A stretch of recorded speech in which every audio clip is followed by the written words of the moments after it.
It is a great privilege to be at this great, well-known, world-famous university, and especially a great privilege to be at the cradle of the democracy movement in China. I come from the University of California at Berkeley, which started the free speech movement in America back in 1964, very much like the democracy movement in China, but still very much in the same spirit. What I'd like to do today is talk about the relationship between academic pursuits like cognitive linguistics and politics, and what is happening in America right now. It's probably very confusing to Chinese students to read about American politics. The reason is this. Right now, America is politically divided right down the middle, almost 50-50. George Bush did not get the most votes in the last election. Al Gore got the most votes by 500,000. But Bush won in a critical state where his brother was governor. There was a contested election about whether the vote was legal. And he won because the Supreme Court, which was appointed by his father, with justices appointed by his father, chose him in a decision which it said was unique and could not be used as a precedent for any other decision. In short, there was a lot of political corruption in the choice in that election. And it is remarkable that there was no protests in the streets and so on in America. And I think the reason for that is that America tries to be peaceful even under the worst conditions. But right now, America is divided, almost 50-50, between two utterly different views of politics, and with them, utterly different views of what morality is. This is something that is not widely known around the world, and is not widely understood. And what I'd like to do is give you some understanding of what politics in America is like today, and what kinds of issues are at stake there, and why it is that a minority party has been running the country. The conservatives are a very wealthy organization. These are the Republicans. They have become simply radical conservatives. And they're running America right now. They have all the branches of government, a majority on the Supreme Court, in both the Congress and the Senate and the White House. Not by much. A very, very slim majority, bare majority, but very close, even though the majority of voters are on the other side. And the question is, how have they done this? Moreover, the form of conservatism has become more and more right-wing. It is more and more radical as time has gone on. And one question one might ask is, how has that happened? The history of this is very interesting. In 1964, Lyndon Johnson won an election over a man named Barry Goldwater, who was the conservative candidate, by a huge majority. At that time, conservatism was of no interest in America.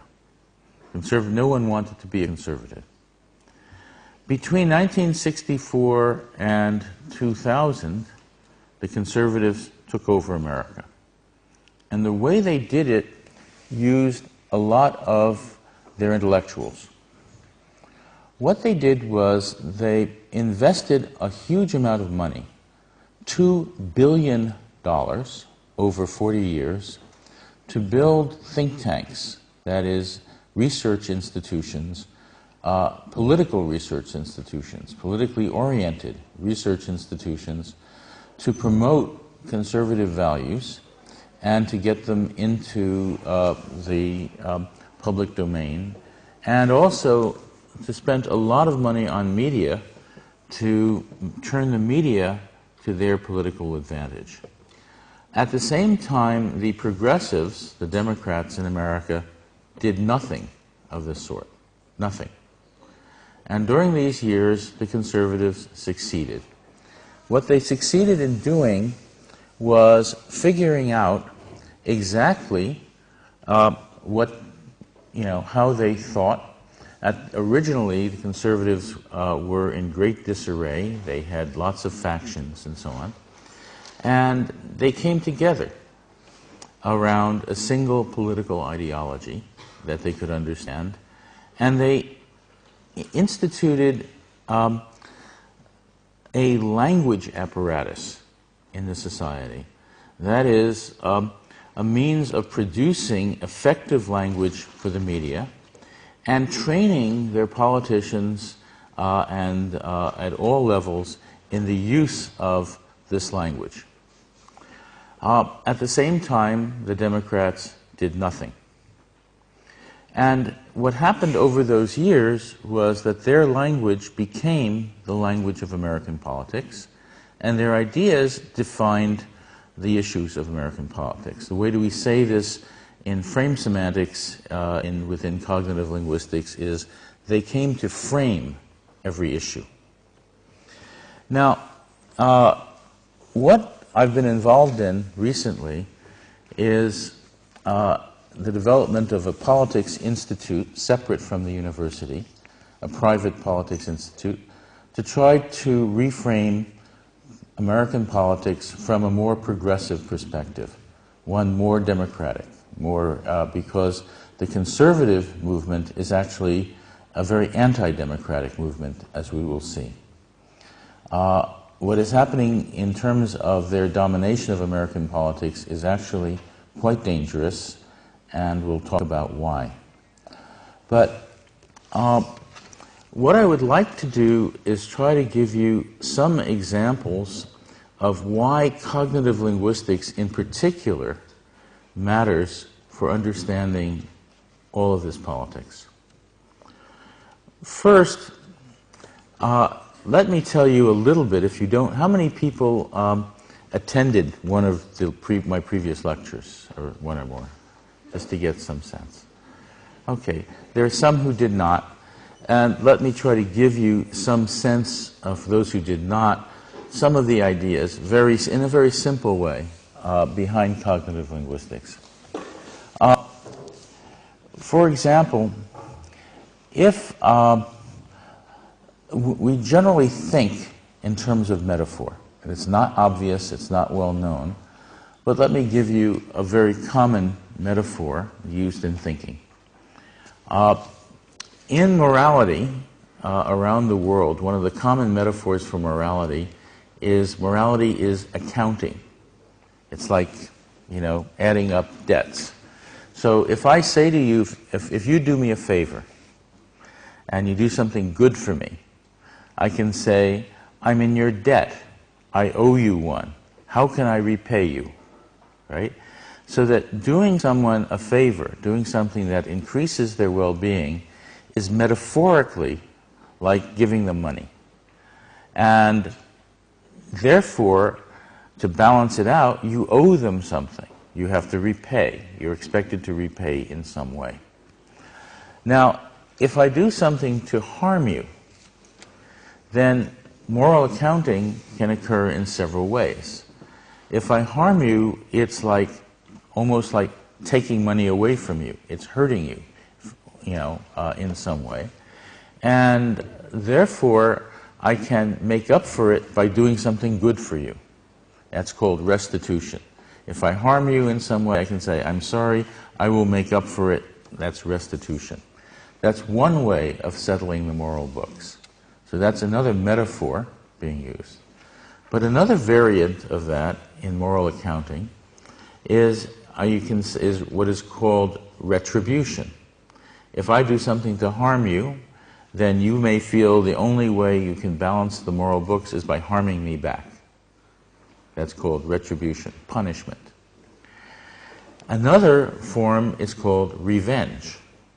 If I do something to harm you, you can do something to take something good away from me, to harm me by taking something good away, and that is called revenge. So, and in Buddhism, you have the notion of karma, which says that if you do good deeds to the world, eventually, in this life or the next, good will come to you, that there is moral balance eventually. Now, this is a metaphor, and it's one of the central metaphors for morality, and it's something very important in American life, which, as we will see as we go along. In general, what I discovered in looking at the American situation was that morality was central to it. And I discovered this in the following way. So let me tell you, by the way, how I got into this particular branch of research. Back in 1992, I watched the Republican National Nominating Convention for the presidency. This is the other side's, the conservative convention, on TV. And I watched the candidate for vice president give his acceptance speech. And I mainly wanted to see it because, although he wasn't a very interesting person, the speechwriter was. The speechwriter was a major conservative theorist, and I wanted to see what the speechwriter said. And as I listened to the speech, I found myself embarrassed because I could not understand the speech that this not very smart politician was giving, although everyone in the audience there on TV could understand it. So I decided I understood every sentence. That was not the problem, sentence by sentence. I had no idea how the sentences fit together. So I decided to try to remember one argument, and it was an argument about taxation. The argument was about what is called the progressive income tax. In America, a progressive income tax is a tax where very wealthy people pay higher taxes than poor people, because the idea is that the wealthy people have gotten more from the society and owe more back, and that they're more able to pay. Now, conservatives are against the progressive income tax, and this candidate was giving one argument against it. The argument was in one sentence. The argument against the progressive income tax was, why should the best people be punished? That was his argument, and everybody cheered in the hall on TV, and I didn't understand why this was an argument against the progressive income tax, and everybody else, who were the Republicans, understood this. And I realized at that point that although I was a professor of semantics, although I had studied American politics all my life, I fundamentally did not understand American politics, because I couldn't understand what people who believed something else said, understood. Then, 2 years later, in the year that the conservatives took over the American Congress in 1994, during the election, there was a very radical conservative movement that where a group of radical conservatives went into the election with 10 promises. They said this, they called this the contract with America. We promise to do the following 10 things, and if you elect us. And the 10 things was a list. I looked at this list, and they were familiar things, but I didn't understand how the things on the list fit together. So, the list consisted of these things. If you elect us, we will promise to end all abortions for women. No women will be able to get any abortion. Okay? If you elect us, everybody will be able to own guns. Guns for everyone. If you elect us, we will have a lower income tax for wealthy people. If you elect us, we will get rid of all environmental regulations. We will, just nothing to stop pollution, nothing to stop the degradation of the environment. We will get rid of all of these regulations. If you elect us, we will have what they called tort reform. Tort reform means the following. In America right now, it is possible if a corporation does something to harm people. For example, if they build a car where they know the gas tanks will blow up, right? And somebody drives and there's a crash and the gas tanks blow up, and somebody dies, the family can sue the company. They said, we will not allow this. We will not allow lawsuits that will allow for very large settlements against corporations that do immoral things. Okay? And so on. There's a long list of these things. In foreign policy, we want to build up the army to be as strong as possible. Okay? These were among the 10 things. I looked at these 10 things and I said, these are very strange people. Oh, the other thing was, they promised to institute the death penalty everywhere for murder. Have as much death penalty in as many places as possible. So I looked at this list and I said, what do these positions have to do with each other? What does being against abortion have to do with lowering the taxes of wealthy people? What does lowering the taxes of wealthy people have to do with allowing everyone to own guns? What does allowing people to own guns have to do with tort reform or building up, the military and so on? What are all these things? How do they fit together? And then I said to myself, well, I am against all of these things. I have the opposite views. And I asked myself, how do my views fit together? And I couldn't answer the question. Okay? Now, again, I had written a classic book called Women, Fire, and Dangerous Things about categorization. And as an expert on categorization, I didn't even understand my own categories. That was very embarrassing. So I started wondering about how all of these things worked. That was the mystery to me. And I started to interview both liberals and conservatives. And as I did, I found that each thought the other was irrational. So, if you ask a liberal about conservatives, as I did, they will say, how could you be what they call pro-life, that is anti-abortion, and still promote the death penalty? How can you be in favor of life and in favor of the death penalty? And if you ask conservatives about this, they will say liberals are irrational. How could they not want to put a murderer to death but allow the killing of babies for an abortion? Right? Each side thought the other was crazy. Now, when you see something like this, you understand that there is a different worldview involved. One thing we learned from cognitive science and cognitive linguistics is that our understanding of the world comes in terms of frames and metaphors, and most of these are unconscious. Most of these are not things that we know about, that we understand about ourselves. They're very deep, they are in our brains, in the synapses of our brains, and we understand the world without being able to understand the mechanism for understanding.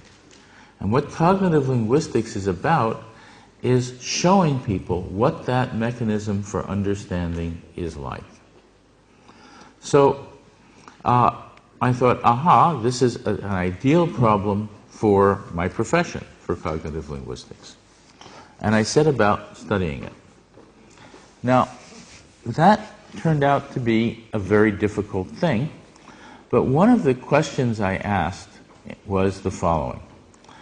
I had been doing research on metaphors for morality, like moral accounting. And Mark Johnson and I had discovered a set of about 20 or so metaphors that seemed to be universal. And when I started listening to the speeches of liberals and conservatives, I found that they used different metaphors for morality. And so I started writing down lists of who used which metaphors for morality. And when I got these lists done, I didn't understand them. But let me try to give you a sense of the metaphors for morality that I discovered, and then in a while you will see how they work in politics. There's a metaphor of what I will call moral strength. It says there is evil in the world, that there is an absolute right and wrong, and morality is uprightness. It is moral to be upright and to be strong. You need moral strength. And if you are morally weak, what happens? You need moral strength to stand up to evil. If you are morally weak, you will fall. That means you will become evil. So moral weakness is evil waiting to happen. It is immoral even to be morally weak. Okay? That is the metaphor of moral strength. And this occurs in many places around the world. And interestingly, it was one of the main metaphors used in conservative politics. Let's take some other examples. There's a metaphor that immorality is a disease, a contagion. It can spread. That you can catch immorality by being in contact with immoral people. What follows from this is that if you're raising children, you want to keep them away from bad people, because they will become immoral if they are in contact with bad people. So in America, what this means is has to do with racism a lot. In the inner cities of America, you have a lot of people who are not white. And they are seen by conservatives very often as being immoral. And so the idea is to get rid of public schools where everyone can go and have what are called vouchers for private schools, namely to privatize education so that the children of the wealthy and the children of moral people will not have to be in contact with these children of immoral people. Okay? And so what they do is they will move to the suburbs, or they will try to send their children to different schools, and they will be against the government funding education for everyone, because that means everyone will have to go to the same schools. Instead, they want government to give the educational money in the form of what are called vouchers, that is, slips of paper worth a certain amount of money, so that you could go to private schools, and then the private schools can choose what students they want, and you can segregate the society in terms of what conservatives see as morality. Okay? The result, of course, will be that the wealthy people will go to better schools and the poor people will go to worse schools. But that is, this is the idea behind what are called school vouchers. So one of the 10 things they promised to do was to introduce a school voucher program. This will have the effect of eliminating public education, because as more and more people pull their children out of public schools, the public school system collapses because it doesn't have enough finances behind it to support it. So that is one of the programs of conservatives. So I started looking at more of these things. Let me give you other metaphors for morality. There's a metaphor of what I will call moral essence or character. It's the idea is that you have some sort of virtue inside of you that you learn when you're young, or perhaps are born with, some sort of internal character. And what you do depends on your character. That is, your behavior comes from your essence or your character. And if you put the metaphor of moral essence and the moral strength together, you have a word, an expression like backbone. That says, what kind of backbone does he have? Means, is he morally strong, and what kind of character does he have? And conservatives like to talk about that issue, about backbone and character, because of moral strength, for reasons we will see in a while. There's others. There's a metaphor that morality is purity, is to be pure, and immorality is to be disgusting, impure in some way. And that's a very wide metaphor in the world. There's another metaphor that morality is nurturance, to take care of people, is care. And that immorality is not to care about someone. Okay? There are many more. We could go through this list, but I wanted to give you a sense of them. And they're not a random list. All of these metaphors come from one place, and that is the following. In general, morality concerns well-being. It has to do with the well-being of others and your own well-being. And morality is therefore, the metaphors for morality that occur around the world, what are called the primary metaphors, arise because of your experience in the world of two things coming together. Two different types of experiences coming together, forming a metaphor because they activate different parts of your brain, and you learn neural connections between those different parts. And those neural connections are the physical instantiations of metaphorical thought. So, for example, it is better for you, better to be strong than to be weak. You just function in the world better. Therefore, you have more well-being. Therefore, morality is strength. It's better to be healthy than to be sick. So morality is healthy and immorality is disease. It's better to eat pure food than to have impure food. So morality is purity. It's better to be able to stand upright than to have to crawl on the ground. Morality is uprightness. It's better to be able to function in the light than in the dark. So morality is light and immorality is dark, and so on. There are about 20 or 25 examples like this, where the basic metaphors for morality arise from conditions of well-being. Now, what I found was some of them were attracted to conservatives and some of them to liberals, but I didn't know why. It was a mystery. So, I then continued working, and I found another mystery. One of the major conservative theorists, political theorists, had written a big book, which was his most famous best-selling book, and it was a book of children's stories. And I said, why should a major political theorist be writing a book of children's stories? Moreover, most of the conservative candidates for office in America were talking about what they called family values.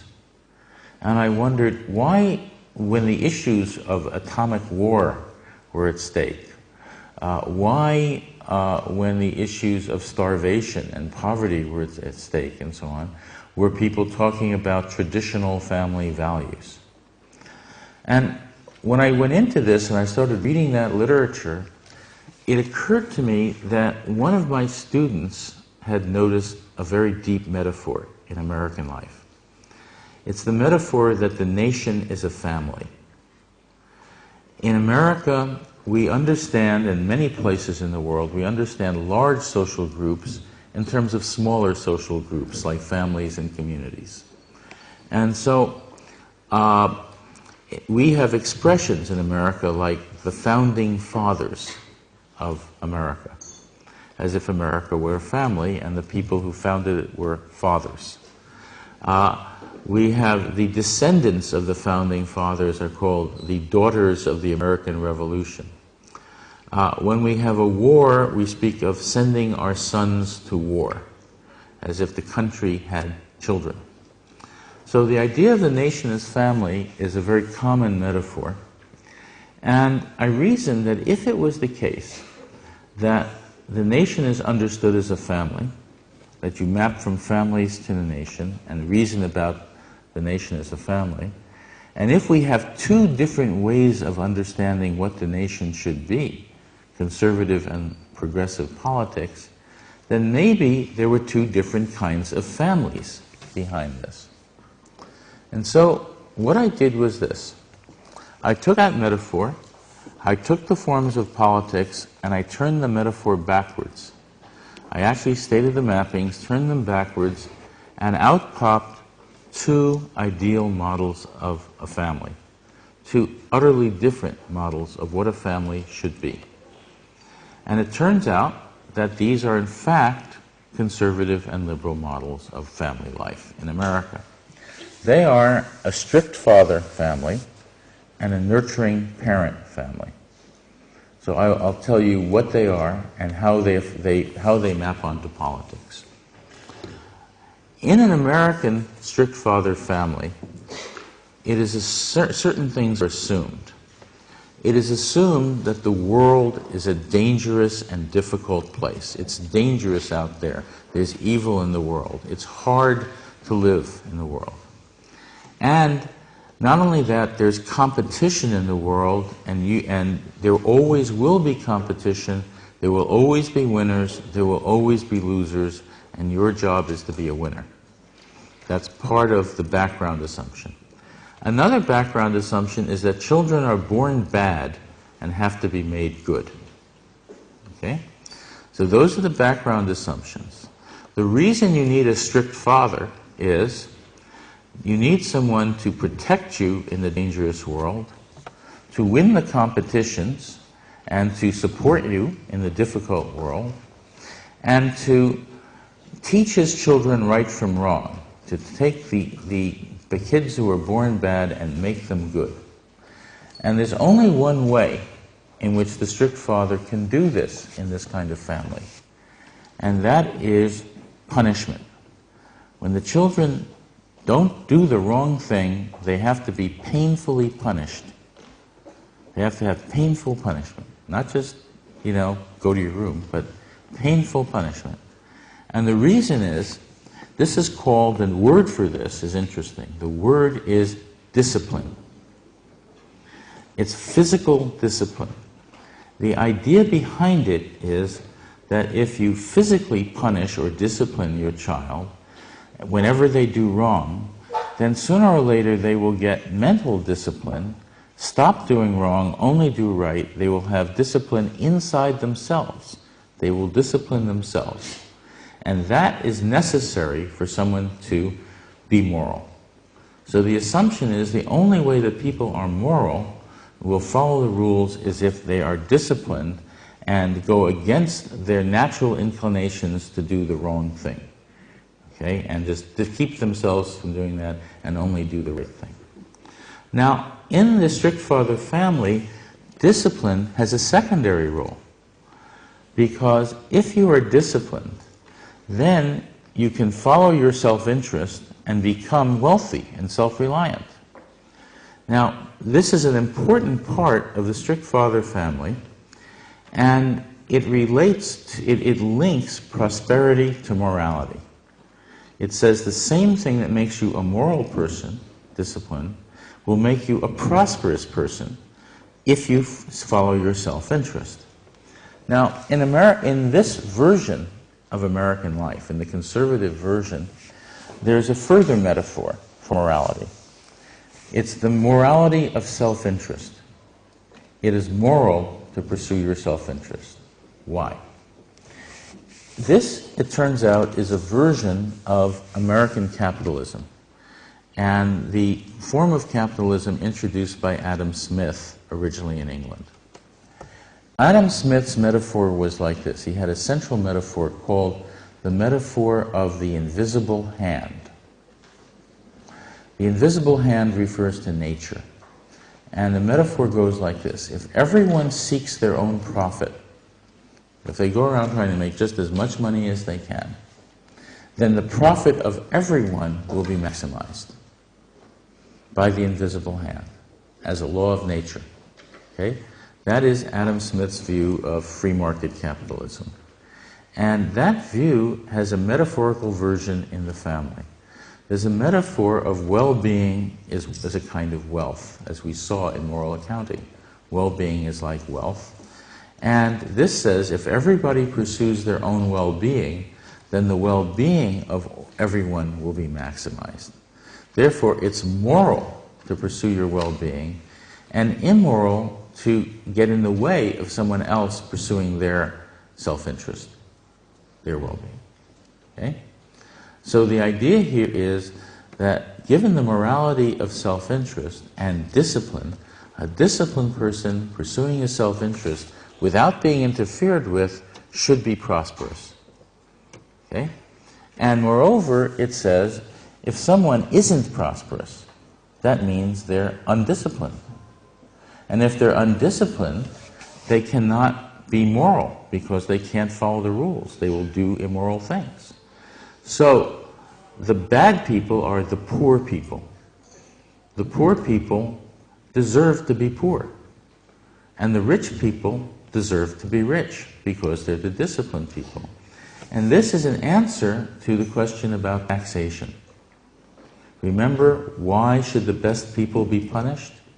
The best people are seen as the rich people, who are the disciplined people, whose wealth shows that they are moral. Okay?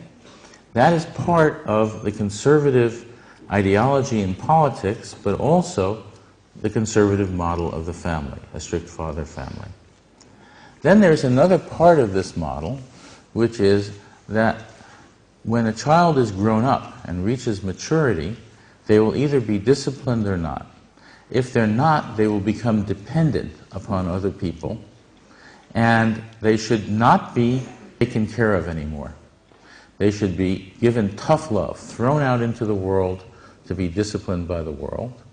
And if they are moral, then they don't need a strict father anymore, and the strict father should not meddle in their lives, should not tell them what to do anymore.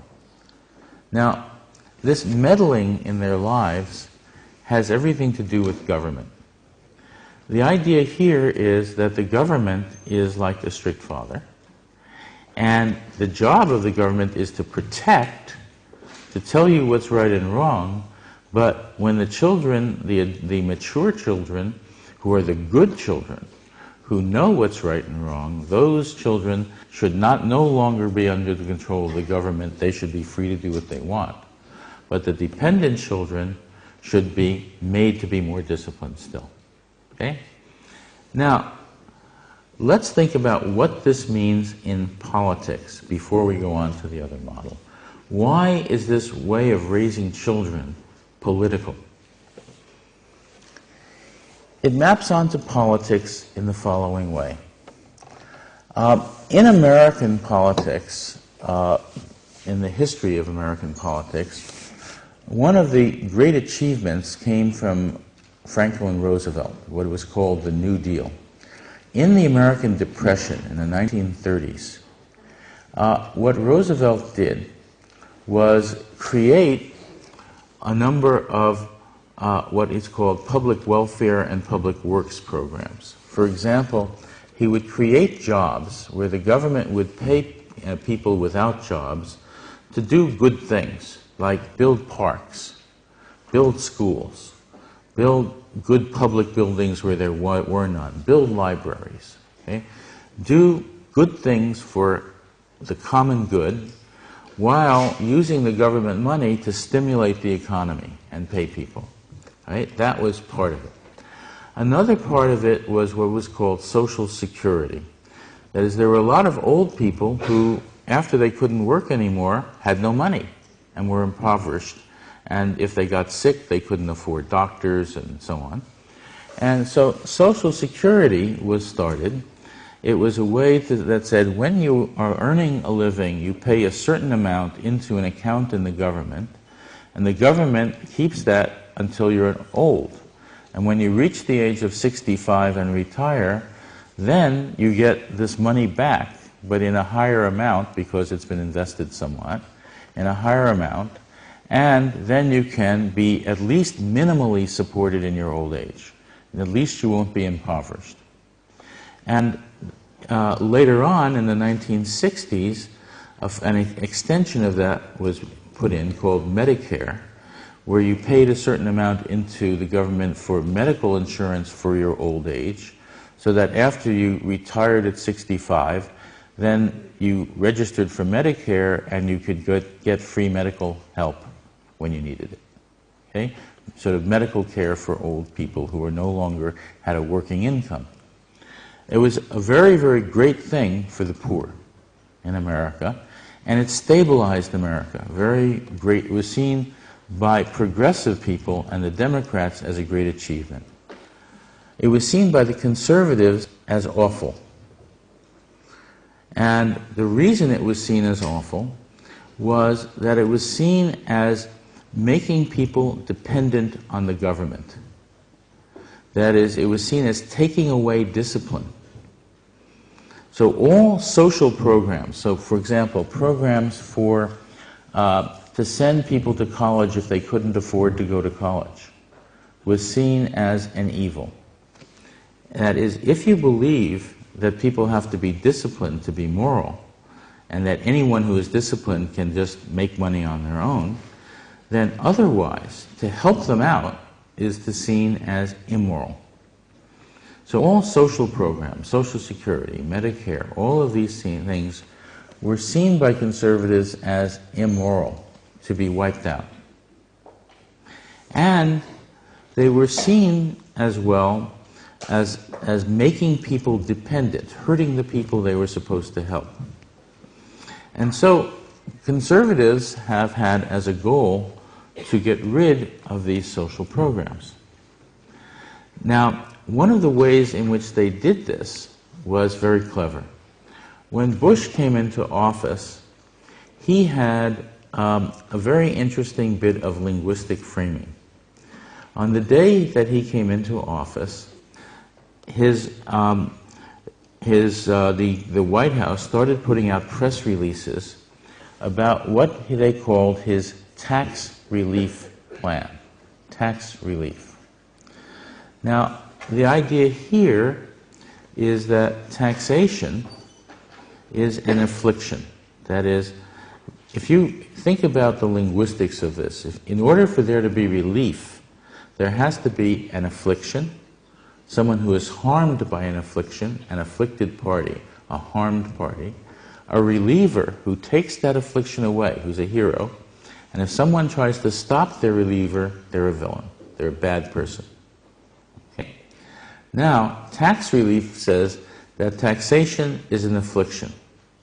Now, taxes are what in America paid for Social Security, for medical care, for schools, for all sorts of things, public education.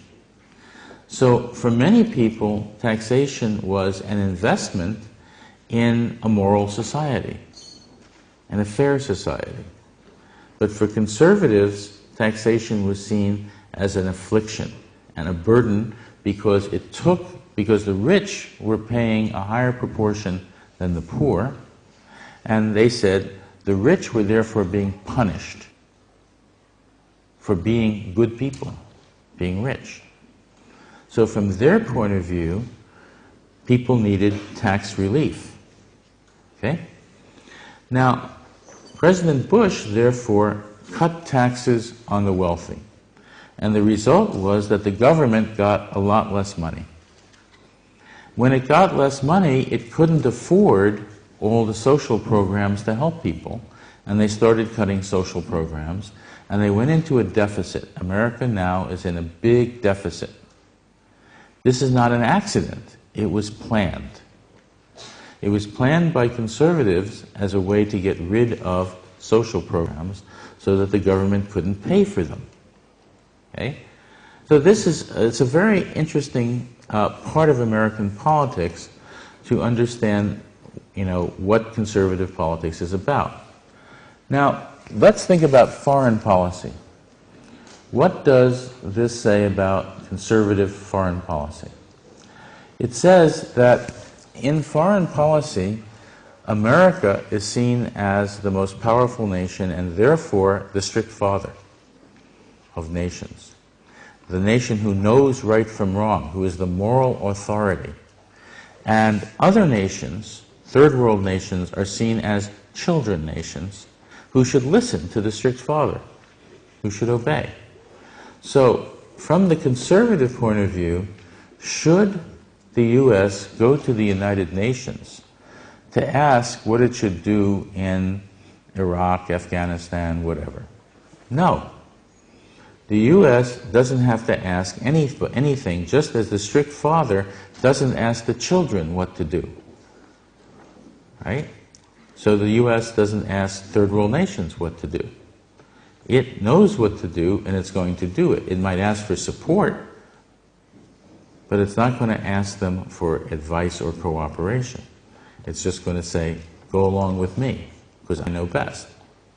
That is a conservative view of the world, and it is what has led American foreign policy under George Bush.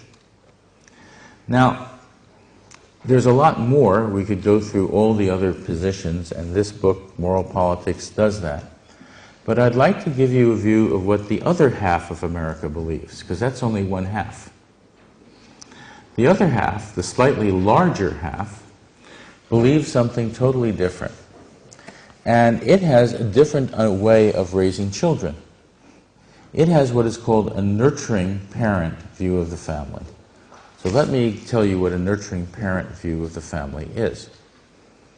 It's a view that says both parents are responsible equally. That the world can be made better. It may be difficult, but it can be made better, and it's your job to help make it better.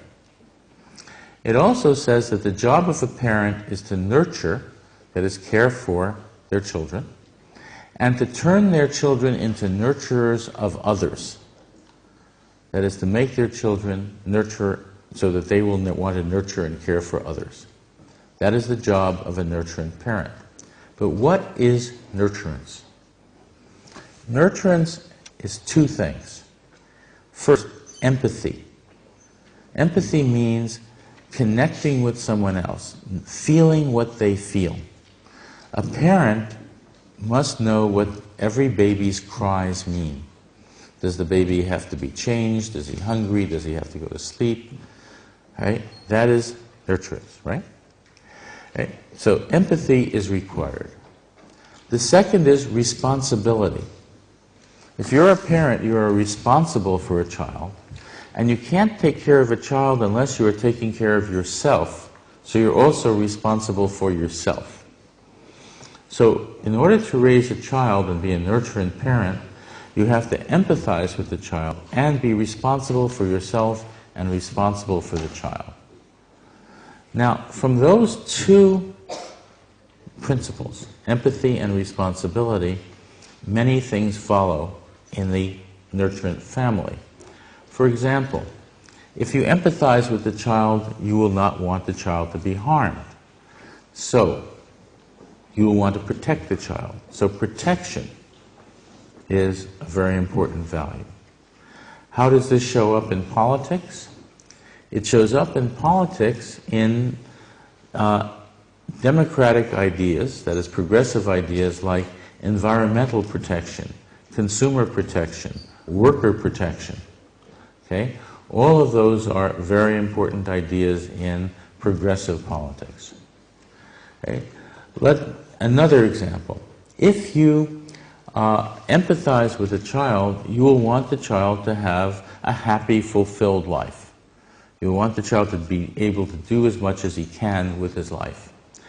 And this shows up in politics by saying that the Democrats want everybody in society to be fulfilled as much as possible.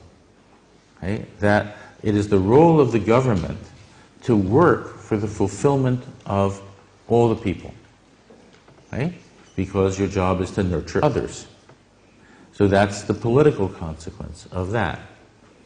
If you want your child to be fulfilled in life, then you'll want your child to have enough freedom to be able to do that. Because you can't fulfill your life unless you're free to do so. So this comes into politics in the idea that individuals should be as free as possible, provided they don't interfere with the freedom of others. Okay? So the idea of freedom and that ideal is part of the progressive values. Another part of this is fairness. That is, if you empathize with your child, you will want your child to be treated fairly. This comes into politics in the idea of fairness, because then you will want everybody in the society to be treated fairly. And that is one of the ideals of progressive politics. There's another ideal, which is if you want your child to be free enough to be fulfilled in life, then they have to have opportunities. They have to have opportunities to get a job, go to college, get educated, and so on. Have families, have houses. They need opportunities. For opportunity, you need prosperity. So opportunity and the cultivation of a general prosperity for everyone is part of democratic values. In order to cultivate prosperity, and in order for children to be raised with appropriate values to care for others, every child is raised in a community. And you can't just raise your child by yourself. Other people will affect your child. So it's important to build community and maintain community. And community building is a major part of progressive politics. That is, building and maintaining communities. Now, if you're going to build and maintain a community, that requires cooperation. Not just competition, cooperation. You have to be able to cooperate in building and maintaining communities. Cooperation requires trust. Trust requires honesty. So trust and honesty are major progressive values. And if you're going to raise a child and you're going to empathize with that child, you have to be able to know what the child needs, and that requires open communication.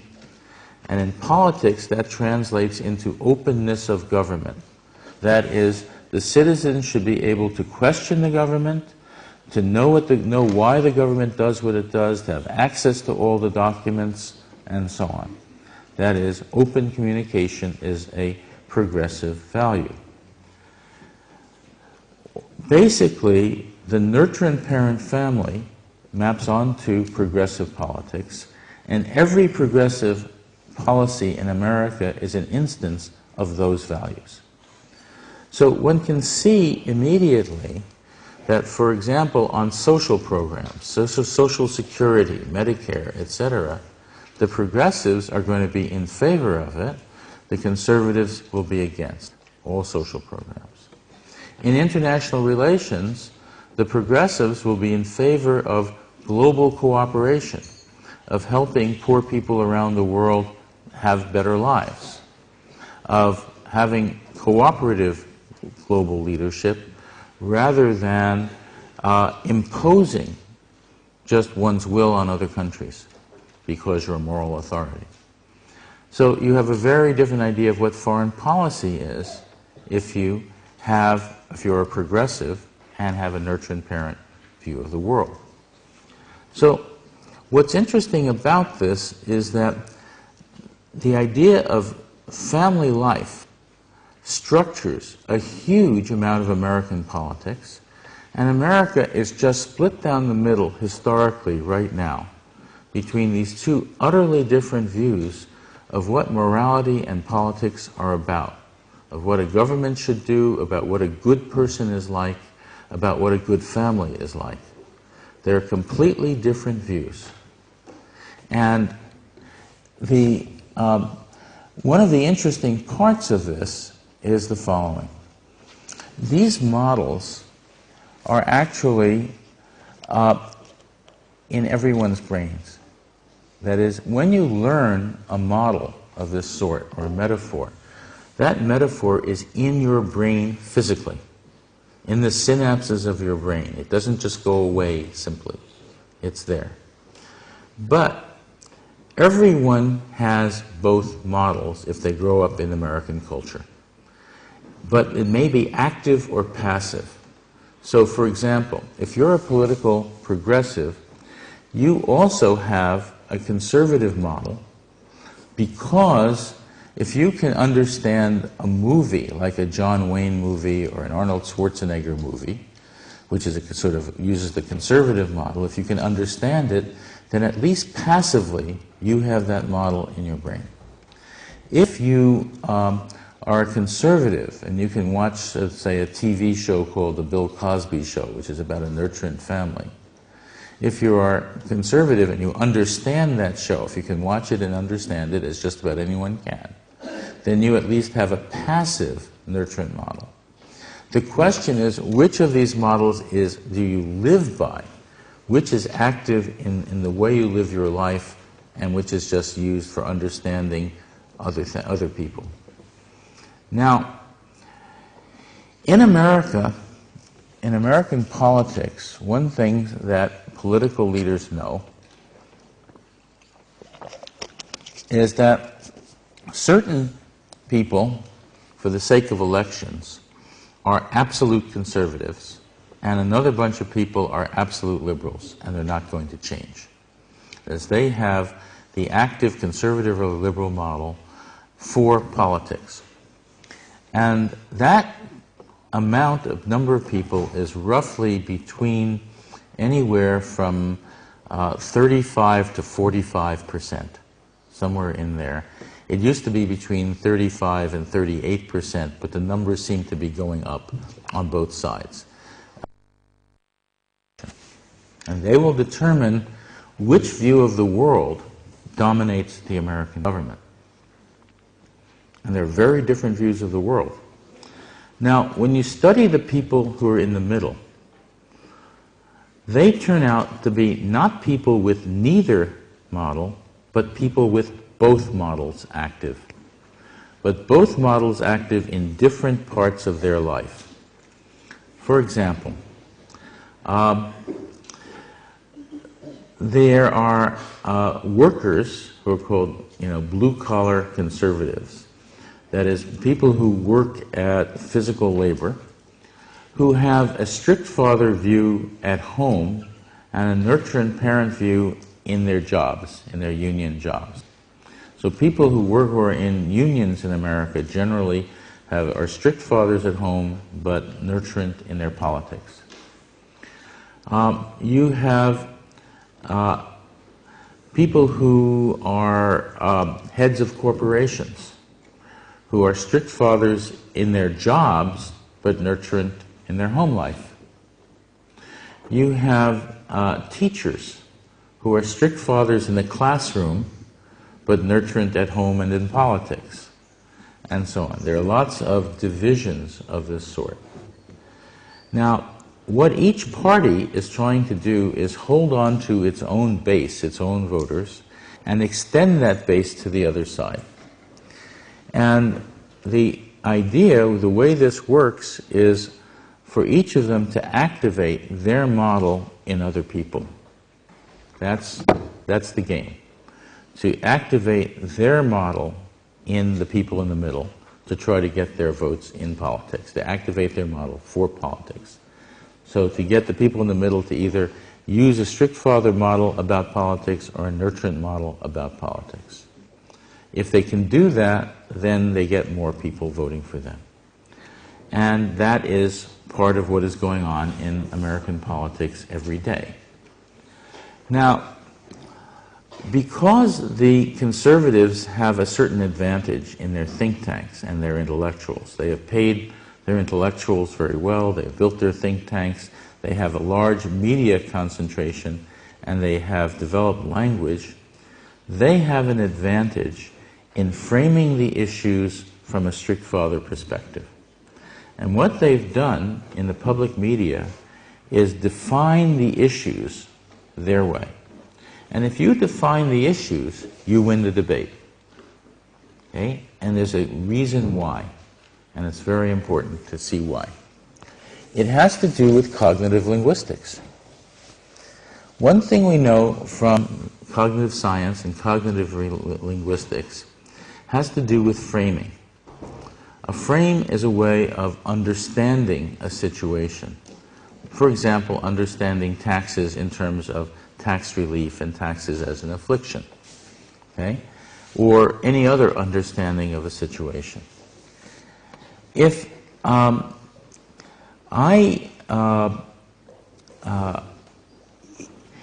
if you can fix the frame for understanding a situation, then you win. Why? Imagine negating a frame.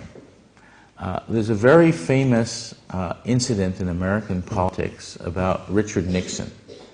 Richard Nixon, the American president who was forced to resign in 1974 for illegal activities, before he resigned, he went before the nation and gave a famous speech in which he stood there and said, "I am not a crook," and thereby made everybody think of him as a crook. Right?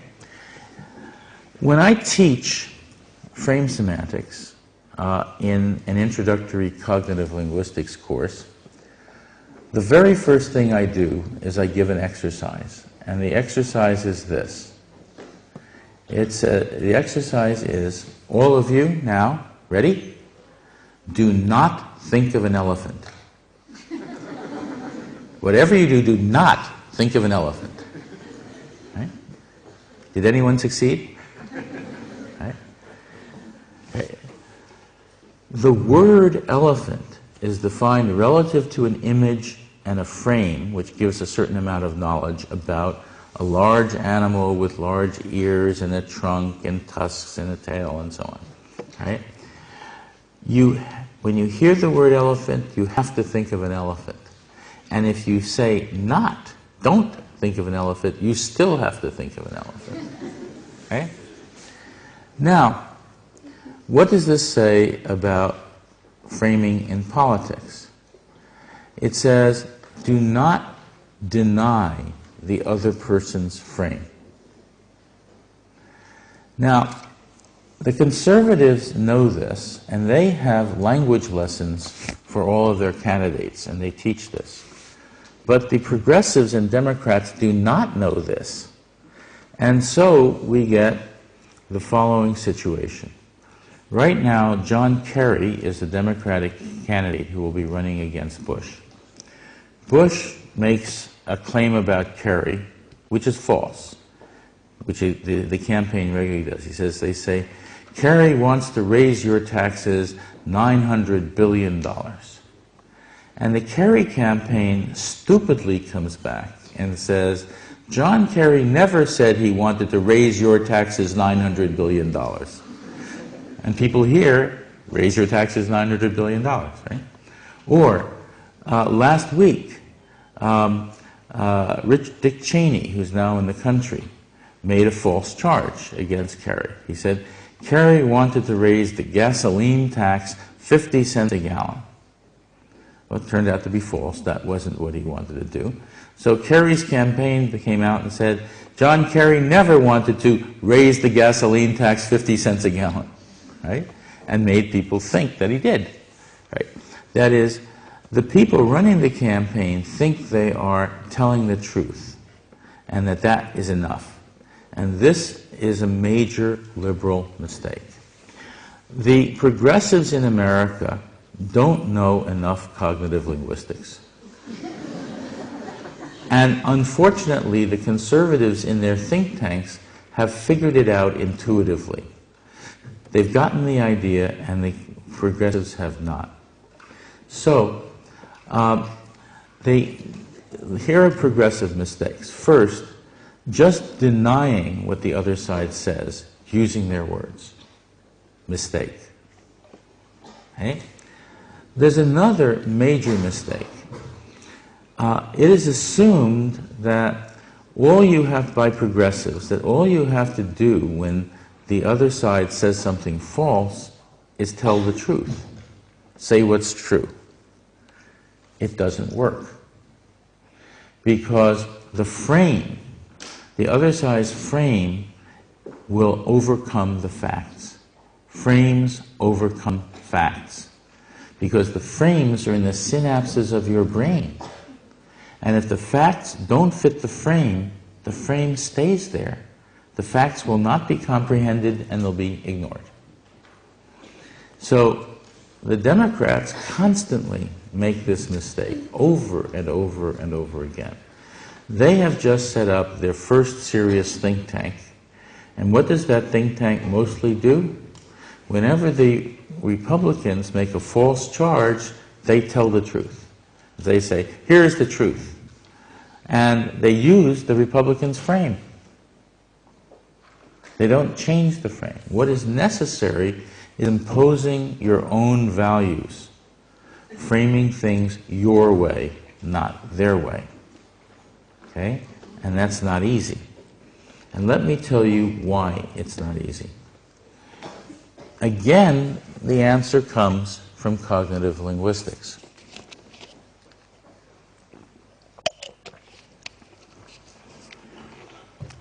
There is a phenomenon in the brain that has been discovered by cognitive scientists called hypocognition, which means the lack of ideas you need. That is, it says there are conceptual gaps that you need, where you need a concept, a frame, and you don't have that frame in your synapses.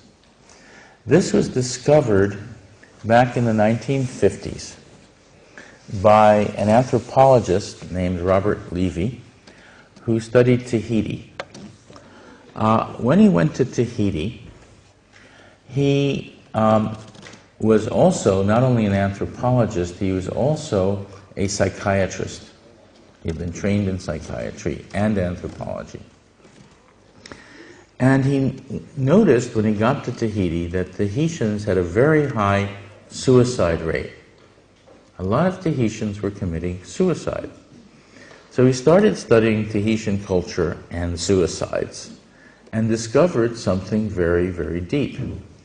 That the people in Tahiti did not have a concept of grief, for grieving.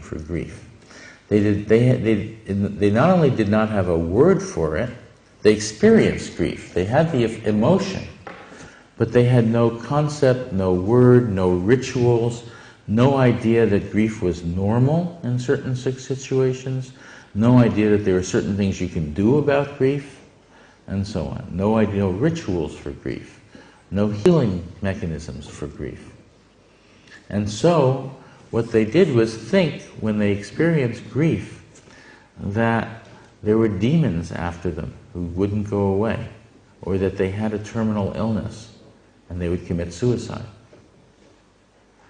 Now, the idea here is that sometimes there are ideas that you need where you don't even have the concept, much less the word. And back in 1964, when the conservative Goldwater lost, conservatives had massive hypocognition. They didn't have the ideas they needed. But they invested and built these institutions, the think tanks, things like the American Heritage Foundation or the American Enterprise Institute and so on. They built these think tanks, and the think tanks filled in the conceptual gaps over 30 to 40 years, slowly filled in all of the conceptual gaps. so that they no longer have hypocognition. But the Democrats and the progressives have hypocognition. They have a huge number of frame gaps, places where they need new frames and they don't have them in their synapses, where they're not out there in public. So, and there's a way that you can tell this. Any linguist can tell this immediately. And you have to be a linguist to know that you can tell this. The reason is this. We know from cognitive linguistics that words and expressions are defined relative to frames. Okay? Every word is defined relative to some frame. If there's no frame, you can't get a word for it, because there's no frame to get a word for it. So every word is defined relative to a frame. Now, suppose that a liberal and a conservative are having a debate on television. They go on television, the conservative says, I'm in favor of tax relief. Tax relief has a frame. It has a frame that taxation is an affliction, that the citizens are afflicted parties, and that the president is the hero who's relieving it, and so on. That's the frame. So they can use the two words tax relief. The progressive comes on and he has to give 2 paragraphs to explain what he means. And you see this in America. When I say this, the audience laughs because they see it every day. If you watch political shows, every day you'll see that the conservative has 2 words and the Democrat has to go on and on and on, because there's no frame that can be named. They have to construct frames and get them out into public, and that takes a while. It takes some time to do. It's possible, but they don't even know that that's what they have to do. And so there's a sadness in a linguist watching this, seeing that American progressives don't have all the frames they need and need to construct them, and need to get them out in public, and need to find words for them. They need to find language as well as construct frames. So this is something that most American politicians don't understand if they're progressives. And the conservatives have had intellectuals figure it out and work it out, and they don't need it because it's been done for them. That is what makes American politics right now very dangerous, because the conservatives, not only though they're a minority, have the advantage, the cognitive linguistic advantage. That is, they have all the frames they need, they have the language, they've gotten it into the public discourse, and the other side hasn't done it yet. And one of the reasons that I want to start a political institute for progressives is to enable progressives to be able to catch up in these ways. Now, this is a very hard job, and there's one more thing I should mention that's really deeply important as a fundamental idea. It's something that conservatives know and have learned, and the progressives have not. Conservatives understand what are called strategic initiatives. Cases where they do one thing and it has huge effects. Okay? For example, I mentioned tort reform. Okay? Tort reform is putting a cap, a maximum figure on the amount that someone can receive in a personal injury case when they sue a corporation. Putting a relatively small amount on the amount that they can receive. That's called tort reform. It's a funny word for it, but that's what they have. Now, why did they care so much about tort reform? What would happen if they actually did this? Well, obviously, individuals who have been harmed by corporations, let's say they might have lost an arm or a leg because of something that the corporation did and didn't care about safety or something like that, they wouldn't be compensated. They wouldn't be able to make a living, and they wouldn't get any money in compensation. That's the first thing. But that's not the real reason. The real reason has to do with many other things.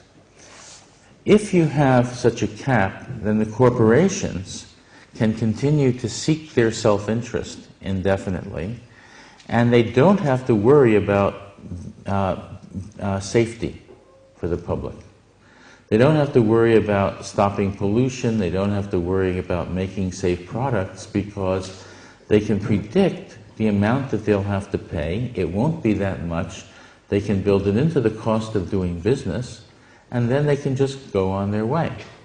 That is, they will not have, if you view the corporation as an individual who is disciplined, they can go about making their money freely, and no one can interfere with them. Even if they do not operate for the public good, even if they operate against the public good, they can't be stopped. It means that they can violate all environmental regulations. They can pollute freely. They can do all kinds of awful things, and they can't be stopped. In addition, there is a little-known fact about American politics. In these lawsuits, when the lawsuits are very large, suppose, let's say, 1,000 people sue a company for some injury, the law firms make a lot of money in the lawsuits. The law firms get sometimes 30% of the money.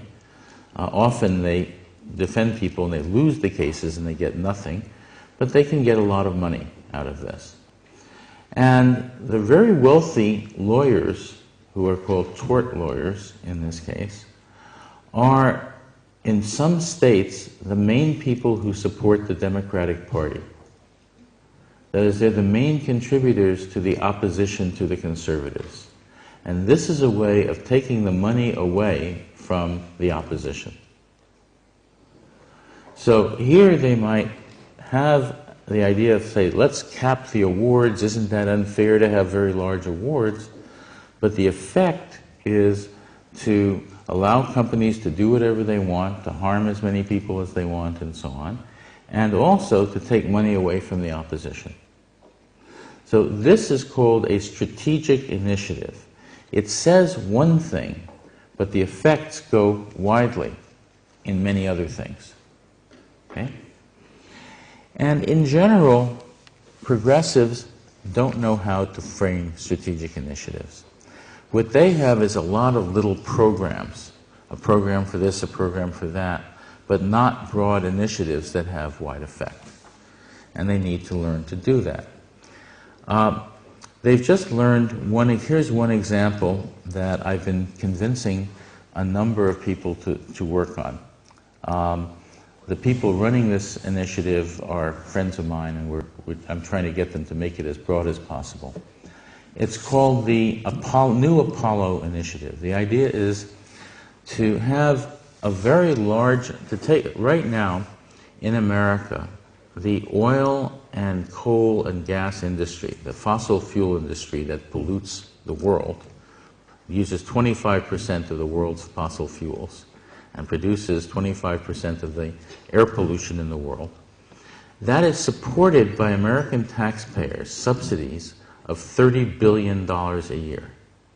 $30 billion just given to the companies for certain kinds of rights and so on, and tax write-offs and so on.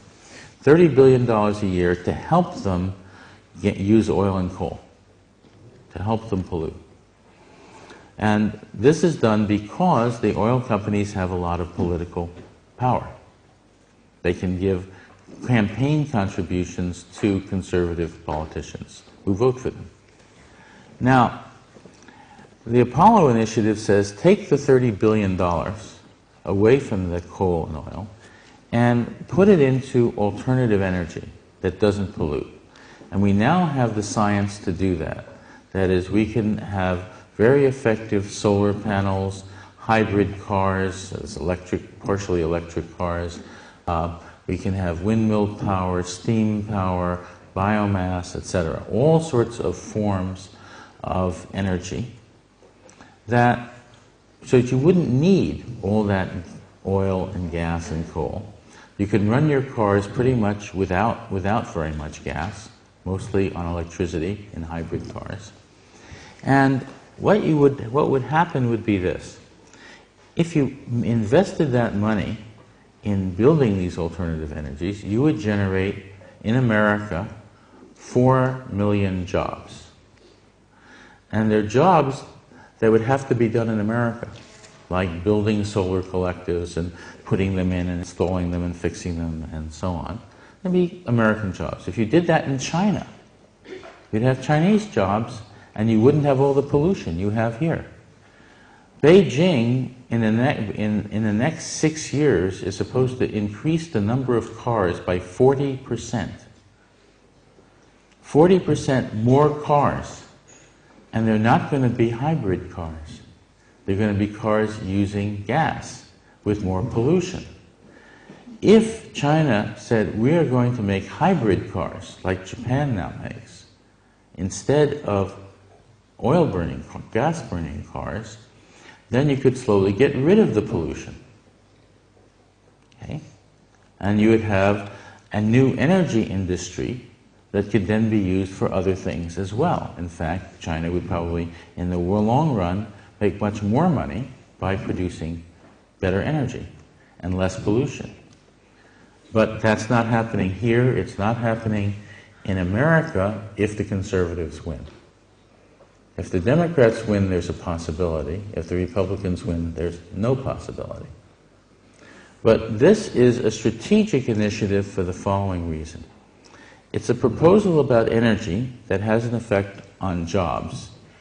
That it also has an effect on international politics, because then America would no longer be dependent on Middle East oil. Imagine America not dependent on Middle East oil. It would not have to have armies in the Middle East to protect its oil supply if it didn't need the oil. Now, right now, third world countries also depend on Middle East oil and oil from Venezuela and Nigeria and so on. Any country with the present technology for alternative energy, if they had the right technology, could be energy producers, not energy consumers. Every country has some way of producing energy, either by sun, by wind, by water, by biomass, and the technology exists to make that happen, but it takes an investment to develop the technology, to build it, and then to export it. Imagine the third world, around the world, where every country produced its own energy, and nobody had to buy Middle East oil. Not only that, imagine that nobody had to buy oil at all, that there was no pollution, that all the energy was non-polluting. There would be no environmental destruction, no health problems with breathing, no pollution in the water. Okay? Not only that, the country would not have to import the oil, which means they would not have to get a loan from the World Bank to buy the oil, and they would not owe the World Bank the interest on the loan. Right? It would change third world development enormously, because every dollar, every yuan invested in the third world has a multiplier effect of 6 in development. So just investing in alternative energy is an enormous investment in third world development and helps the people of the world. That is a possibility, but in America, if George Bush is reelected, that could not happen. All of these are ways of framing situations. If you frame energy as a problem of getting enough oil, you have one set of consequences. If you frame the problem of energy as producing alternative energies, energies like solar energy, wind energy, water energy, and so on, then there are other consequences. And some consequences are much better than others, politically and otherwise. Frame semantics matters. How you frame an issue matters tremendously for the history of the world. That is why cognitive linguistics is so important in politics. Thank you.